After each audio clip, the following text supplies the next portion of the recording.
जय हिंद दोस्तों।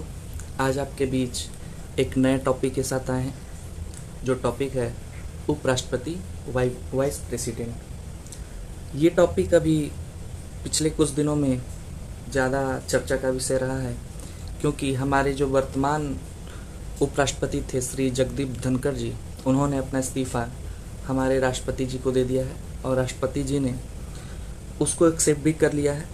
तो आज हम देखेंगे कि उपराष्ट्रपति का पद क्या है, कौन उपराष्ट्रपति बन सकता है, उपराष्ट्रपति की क्या शक्तियाँ होती हैं, क्या कार्य होते हैं, कैसे अपने पद को त्यागते हैं और क्या क्या उसके नियम हैं जो हमारे संविधान में दिए गए हैं।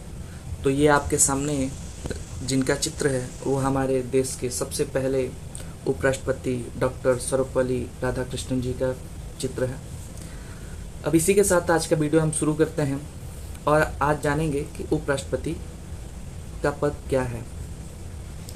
तो सबसे पहले ये जान लेते हैं कि भारत का जो राष्ट्रपति होता है वो देश का सबसे सर्वोच्च पद होता है। भारत के राष्ट्रपति का पद जो होता है वो देश का सबसे सर्वोच्च पद होता है और उसके बाद जो दूसरे नंबर का जो सबसे सर्वोच्च पद होता है वो उपराष्ट्रपति का होता है। तो सबसे पहला कौन सा है? राष्ट्रपति का पद, और दूसरे नंबर पे आता है वो उपराष्ट्रपति का पद। तो उपराष्ट्रपति का पद जो है वो देश का सबसे दूसरे नंबर का सर्वोच्च पद होता है। ये पद अमेरिका के उपराष्ट्रपति के तर्ज पे बनाया गया है, यानी कि जो उपराष्ट्रपति का पद है ये कहाँ से लिया गया है? अमेरिका से लिया गया है। अमेरिका देश में हमसे पहले उपराष्ट्रपति का पद था और वहीं से हमारे संविधान निर्माताओं ने उपराष्ट्रपति का पद लिया है। तो हम देखेंगे कि उस उपराष्ट्रपति का जो निर्वाचन होता है वो कैसे होता है। तो उपराष्ट्रपति का निर्वाचन अप्रत्यक्ष रूप से होता है, यानी कि ये जनता द्वारा नहीं चुने जाते। जैसे कि आप विधायकों के लिए विधानसभा का चुनाव होता है, विधायकों के लिए प्रत्यक्ष रूप से वोट करते हैं, सांसदों के लिए प्रत्यक्ष रूप से वोट करते हैं, वैसे उपराष्ट्रपति के चुनाव के लिए ऐसा नहीं होता। उपराष्ट्रपति का जो चुनाव होता है वो आनुपातिक प्रतिनिधित्व के आधार पर एकल संक्रमणीय मत द्वारा होता है। ये मतदान की एक प्रक्रिया होती है जिसमें संसद जो होती है, संसद उसके दोनों सदनों के सदस्य, संसद के दोनों सदनों के सदस्य, दो सदन कौन कौन से होते हैं? लोकसभा और राज्यसभा। तो दोनों सदनों के जो निर्वाचित सदस्य हैं वो और जो मनोनीत सदस्य हैं वो दोनों इसके निर्वाचन में भाग लेते हैं। यानी कि उपराष्ट्रपति के निर्वाचन में संसद के दोनों सदनों के सदस्य भाग लेते हैं और ये जनता द्वारा प्रत्यक्ष रूप से नहीं चुना जाता। इसका मतलब अब एक लाइन में हम ये कह सकते हैं कि उपराष्ट्रपति का जो पद होता है या उपराष्ट्रपति का जो निर्वाचन होता है वो संसद के दोनों सदनों द्वारा चुना जाता है। इसके विपरीत जो राष्ट्रपति का पद होता है वो भी अप्रत्यक्ष रूप से ही चुना जाता है, वो भी जनता द्वारा प्रत्यक्ष रूप से नहीं चुना जाता, लेकिन उसमें संसद के दोनों सदनों के साथ साथ विधानसभाओं के निर्वाचित सदस्य भी इसमें भाग लेते हैं। विधानसभाओं के निर्वाचित सदस्य भी इसमें भाग लेते हैं। अब इसमें आगे देखेंगे कि जो कोई भी चुनाव होता है तो उसमें कुछ ना कुछ विवाद होने की संभावना रहती है। खास करके इस समय में भारत में तो लगभग सभी चुनाव में विवादास्पद लोगों के विचार आते हैं या कोई ना कोई ऐसी घटना हो जाती है जिससे विवाद उत्पन्न हो जाता है। तो इन विवादों का निपटारा कौन करेगा? तो जो उपराष्ट्रपति और राष्ट्रपति से संबंधित विवाद होते हैं वो आपका सर्वोच्च न्यायालय यानी कि सुप्रीम कोर्ट द्वारा उसके विवादों का निपटारा किया जाता है। तो इस चुनाव से यानी कि उपराष्ट्रपति के चुनाव से संबंधित विवादों का निपटारा कौन करता है? सुप्रीम कोर्ट करता है। सुप्रीम कोर्ट ऑफ इंडिया के द्वारा किया जाता है और उसका जो निर्णय होता है वो अंतिम होता है। यानी कि अगर सुप्रीम कोर्ट ने बोल दिया कि उपराष्ट्रपति का जो निर्वाचन हुआ वो सही तरीके से हुआ, वैध है, तो वो वैध माना जाएगा, और यदि सुप्रीम कोर्ट ने बोल दिया कि ये वैध नहीं है तो उसको वैध नहीं माना जाएगा। यानी कि यदि किसी चुनाव को, किसके चुनाव को? उपराष्ट्रपति के चुनाव को सुप्रीम कोर्ट अवैध घोषित कर देती है, यानी कि मान लीजिए आज से एक महीना पहले, पिछले महीने जून में कोई व्यक्ति उपराष्ट्रपति के पद पर निर्वाचित हुआ, उसके बाद सुप्रीम कोर्ट के अधीन वो मामला आ गया और सुप्रीम कोर्ट ने उसके चुनाव को अवैध घोषित कर दिया कि ये जो चुनाव का तरीका था वो अवैध था।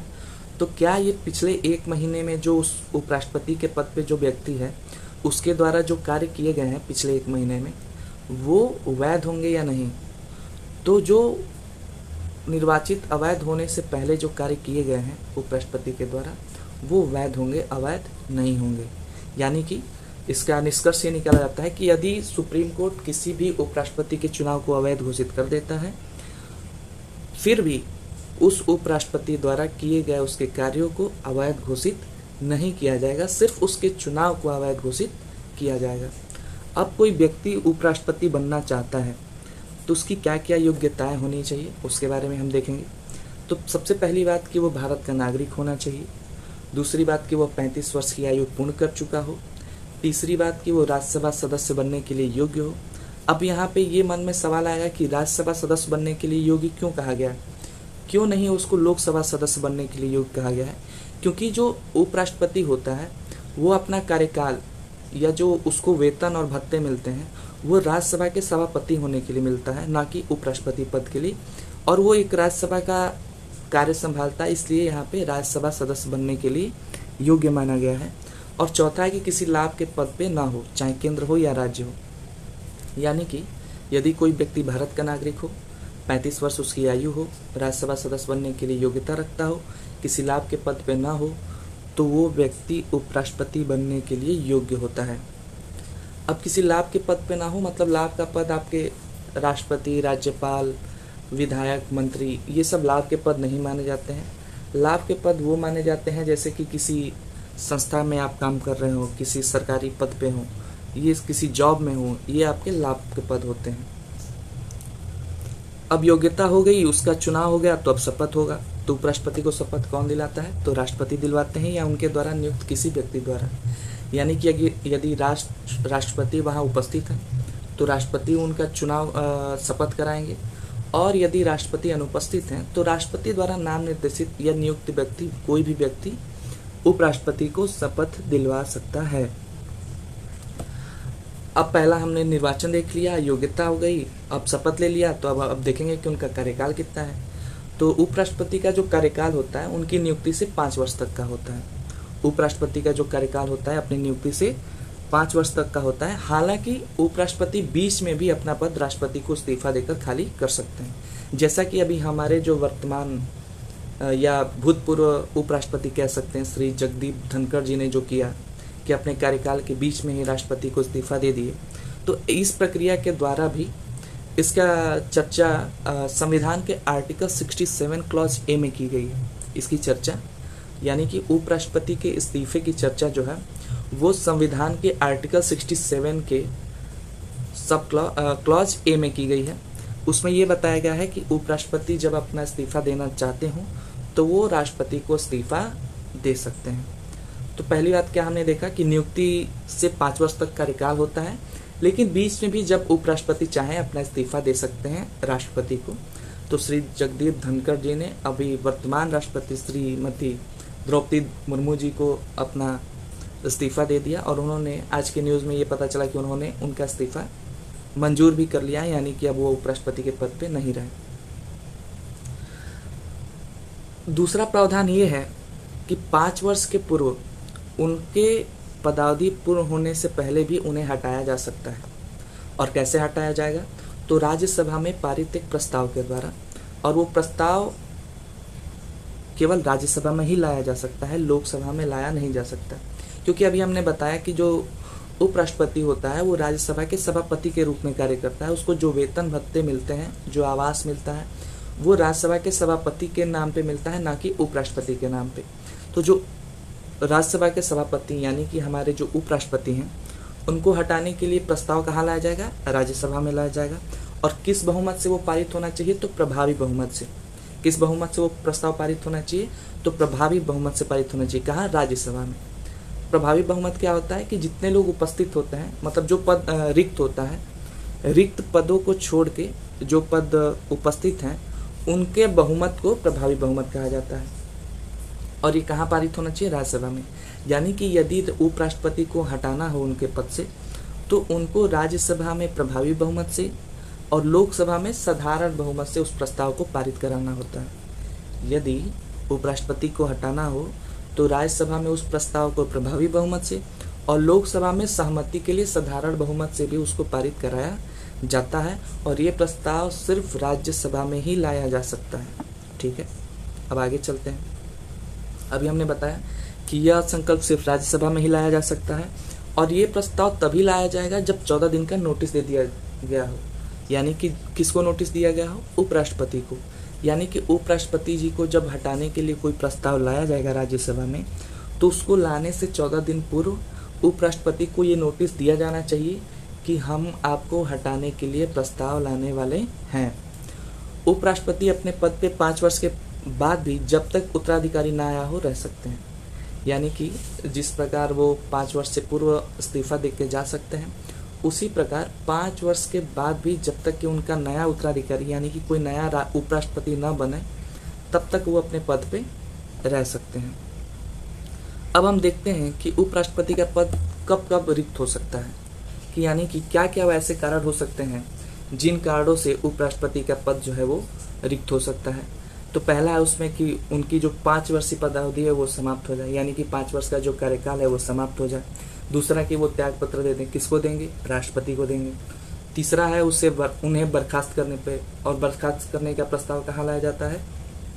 राज्यसभा में लाया जाता है। चौथा है उनकी मृत्यु पे, यानी कि कोई उपराष्ट्रपति के पद पे अगर उसकी मृत्यु हो जाती है तब भी वो पद रिक्त हो जाता है। या उदाहरण के लिए यदि वो पद ग्रहण करने के अयोग्य हो अथवा उनका निर्वाचन जो अवैध घोषित हो गया हो, यानी कि ऐसा व्यक्ति या ऐसे उपराष्ट्रपति के जो पदाधिकारी होते हैं, पद पे जो उपस्थित होते हैं, उनका निर्वाचन यदि अवैध घोषित हो गया हो, अवैध घोषित कौन करता है? तो सुप्रीम कोर्ट करता है। तो यदि उनका निर्वाचन अवैध घोषित हो गया हो तब भी वो अपने पद को त्याग देते हैं। अब इनके कुछ शक्तियाँ व कार्य हैं, उपराष्ट्रपति की क्या क्या शक्तियाँ हैं, क्या क्या कार्य हैं, अब उनके बारे में हम देखेंगे।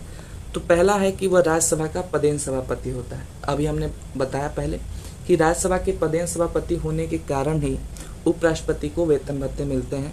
बाकी संविधान में उपराष्ट्रपति के पद के लिए कोई वेतन भत्ते का चर्चा नहीं की गई है। तो उपराष्ट्रपति क्या होते हैं? तो राज्यसभा के पदेन सभापति होते हैं। राष्ट्रपति का पद रिक्त होने पर वह कार्यवाहक राष्ट्रपति के रूप में कार्य करते हैं और अधिकतम 6 महीने तक। यानी कि यदि कोई राष्ट्रपति है किसी पद पे, कोई व्यक्ति राष्ट्रपति के पद पे है और यदि राष्ट्रपति का पद खाली हो जाए तो उस टाइम रिक्त होने के क्रम में कार्यवाहक राष्ट्रपति के रूप में कार्य कौन करता है? तो उपराष्ट्रपति करते हैं। कौन कार्य करता है? उपराष्ट्रपति कार्य करते हैं। और कितने महीने तक काम कर सकते हैं? तो अधिकतम 6 महीने तक। यानी कि उनके कार्यवाहक राष्ट्रपति रहते हुए नया चुनाव हो जाना चाहिए राष्ट्रपति का। इस प्रकार से वो 6 महीने तक राष्ट्रपति के रूप में रहते हैं। यदि उपराष्ट्रपति ना रहे तो कौन कार्यवाहक राष्ट्रपति के रूप में कार्य करेगा? तो सुप्रीम कोर्ट के जो चीफ जस्टिस होते हैं वो करेंगे। अगर चीफ जस्टिस भी ना रहे तो फिर जो सुप्रीम कोर्ट के और जज होते हैं उनके पैनल में, वे इस पद को संभालेंगे।